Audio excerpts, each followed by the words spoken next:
practice run just to see how we go for volume, picture-wise and interest. Greetings everybody from the old club room of the Cottage Inn in Church Gresley, South Derbyshire.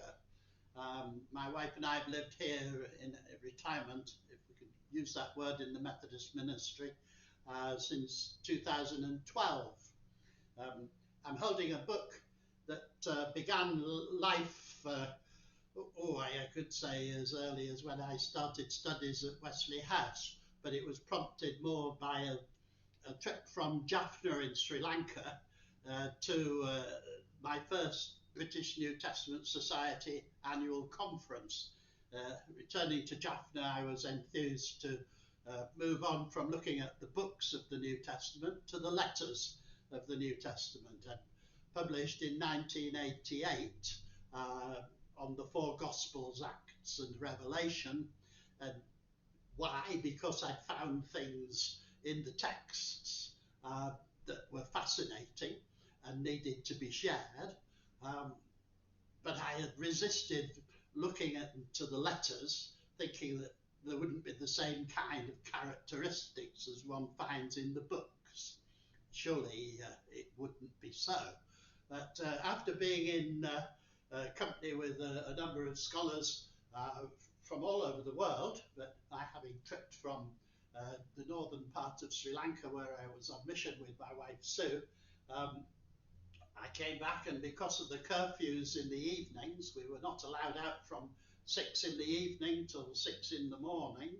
I had to use my time usefully, and to look at the letters was a task that I gave myself to, and I was horrified to find that they too were rather like the Gospels for their discipline in the writing.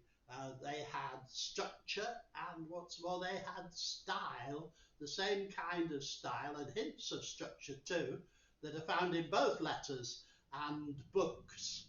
This is the result of my returning to Jaffna in the, I think it was the April, I mischievously launched on April the 1st, at the Jaffna Library among some friends in the ministry across the denominations.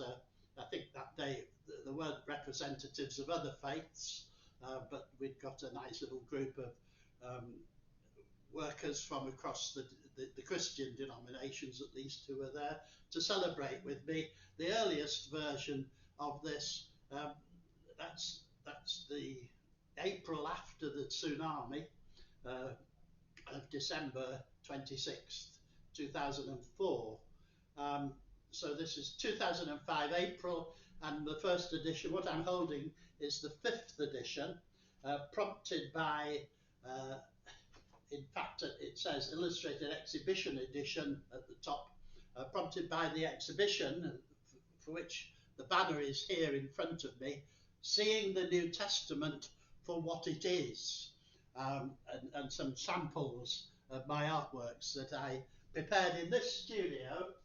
So here history was being made in this studio, but those charts have found their way to the middle pages of my book, and have been enjoyed both through this edition of the book, but also through my website, davidgpalmer.co.uk.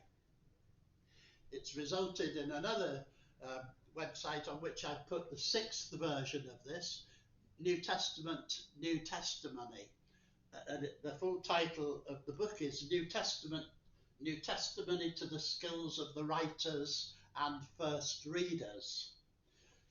What is my work overturning? What is it saying? A talk or a series of talks might usefully go under the subject challenging scholarship. This may be the first of many. I'm thinking challenging New Testament scholarship. There's a double entendre here.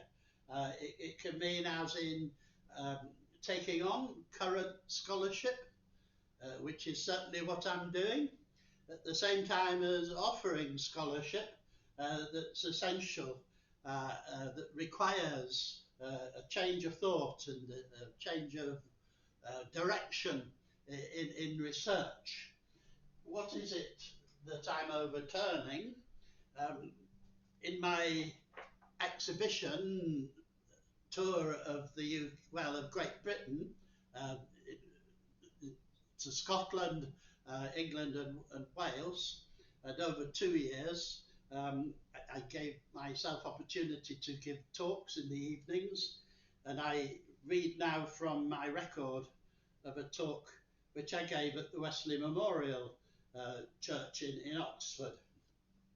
With looking at the New Testament afresh, we're looking at the Greek texts and for characteristics of books and letters that have lain in the text unread and unfound for all these years. You could say 1700 years.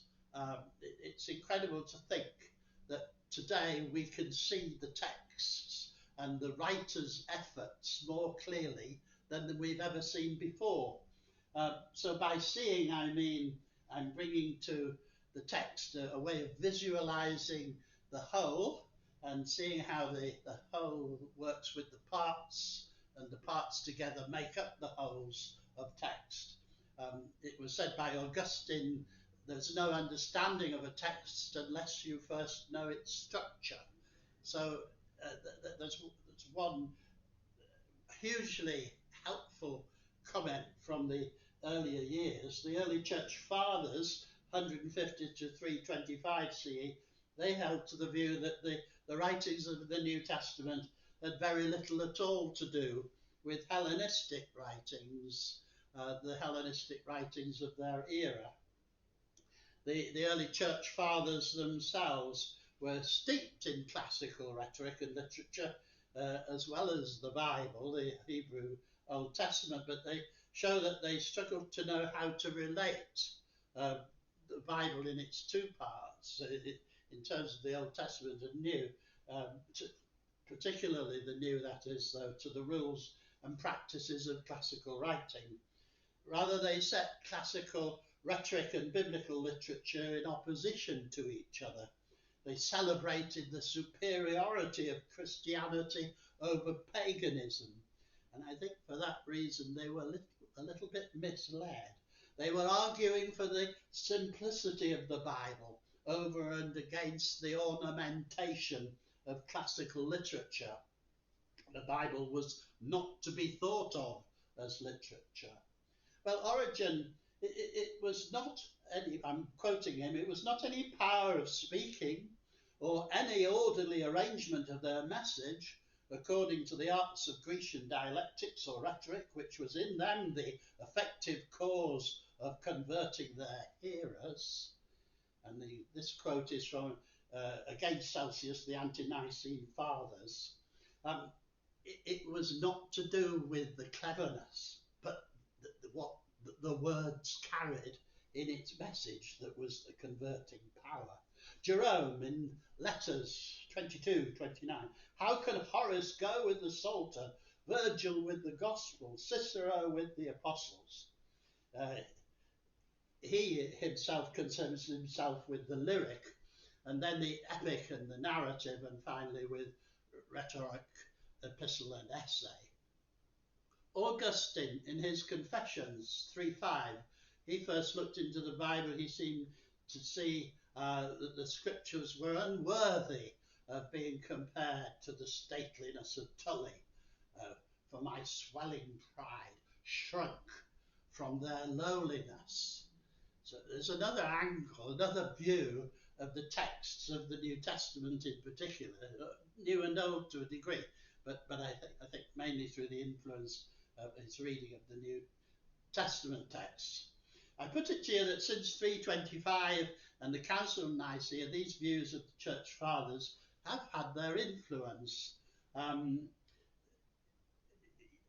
We could see that by the time we were in print, the texts were in print, views were in print, commentaries on the Old and New Testaments were made available, views were expressed as to what the literature and language of the New Testament was about.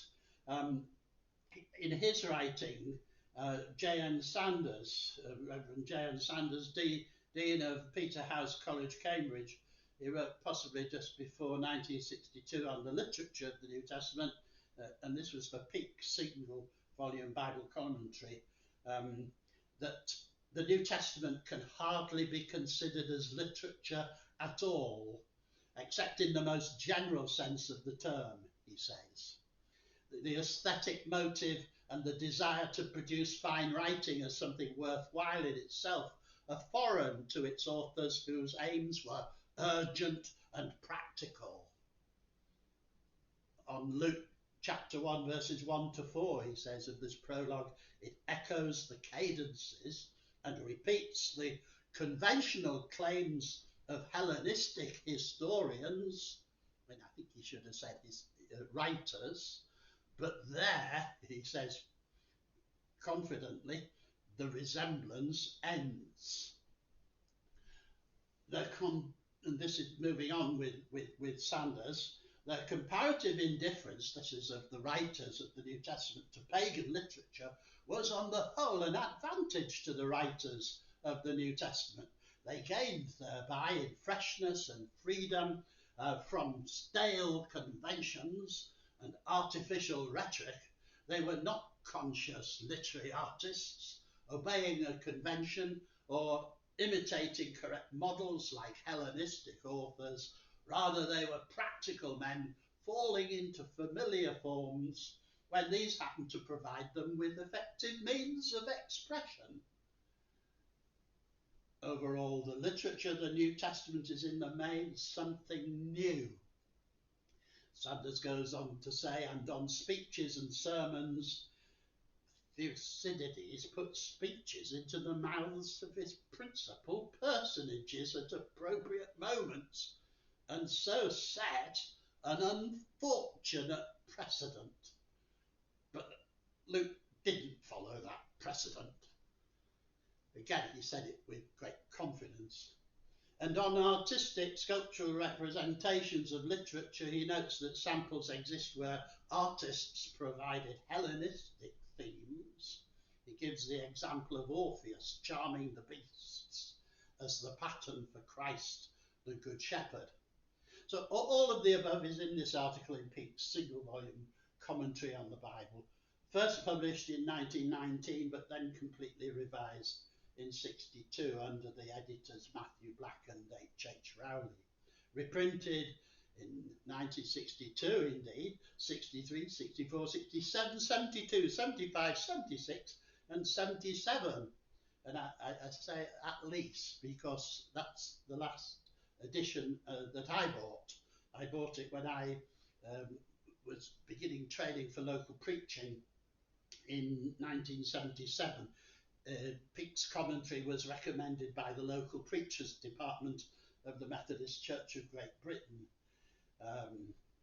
And I've read recently that this book, the copyright is it has been produced as a paperback by Routledge in 2001, but I've not yet seen a copy of this myself. And I don't know what revisions have been added. But this commentary has had a huge influence over the last century, and I think it's still having an influence in this century, though perhaps it's more the turn of the Oxford Bible Commentary 2001 and Erdman's Commentary on the Bible 2003. But look inside them both for informed essays on the literature of the New Testament and you will be disappointed. That's such a shame. So is it that people have been groomed in recent years or in the past century to agree with those earlier scholars who said there was no comparison to be made between we'll stick to New Testament texts in particular, and the Hellenistic texts of the first centuries BC and AD? Groomed to accept and believe without checking. that there is to me every evidence that scholarship in the last 100 years has been practiced by those who would sooner know what others are saying about a text than what they might say of a text themselves by reading it in the Greek and reading it with an open mind, that they might discover something more.